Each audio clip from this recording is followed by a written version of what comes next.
സേവനങ്ങൾ നേരിട്ട് ജനങ്ങളിലേക്ക് എത്തിക്കുന്നതിനായി പൊന്നാനി നഗരസഭയിലെ 2ാം വാർഡിൽ ജനസേവാ കേന്ദ്രം പ്രവർത്തനം ആരംഭിച്ചു. വാർഡ് തലത്തിൽ കൌൺസിലറുടെ ഓഫീസായും നഗരസഭയുടെ സേവനങ്ങൾ ലഭ്യമാക്കാനുള്ള കേന്ദ്രമായും പ്രവർത്തിക്കും. ആദ്യഘട്ടത്തിൽ സേവനങ്ങൾക്കും അപേക്ഷകൾക്കും ചെറിയ ഫീസ് ഈടാക്കിയാണ് പ്രവർത്തനം. അഹമ്മദ് ബാഫക്കി തങ്ങൾ ഉദ്ഘാടനം ചെയ്തു. യു മുനീബ് അധ്യക്ഷത വഹിച്ചു. വാർഡിനകത്ത് കയ്യെത്തും ദൂരത്ത് എല്ലാ സാധാരണക്കാർക്കും ഒരു ചെറിയ റേറ്റിൽ ഇത്തരം സേവനങ്ങൾ നൽകാമെന്ന് ഞാൻ അവർക്ക് കൊടുത്തിട്ടുള്ള ഒരു വാഗ്ദാനമാണ് ഇന്നിവിടെ നിറവേറ്റപ്പെട്ടിട്ടുള്ളത്. ഒരു കൗൺസിലറുടെ ഓഫീസ് നമ്മുടെ ഈ വാർഡിനകത്ത് സജ്ജീകരിച്ചിരിക്കുകയാണ്.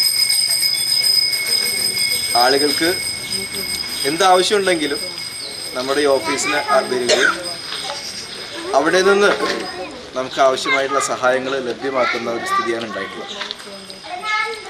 അപ്പോൾ ഇവിടെ മുനിസിപ്പാലിറ്റി കേസ് മാർട്ടായാലും മറ്റു ഓഫീസുകൾ വില്ലേജ് ആയാലും മറ്റ് എല്ലാവിധ ഓൺലൈൻ സേവനങ്ങളും നമ്മുടെ ഈ ഓഫീസ് കേന്ദ്രീകരിച്ച് നമ്മളിവിടെ നൽകാൻ ഉദ്ദേശിക്കുകയാണ്.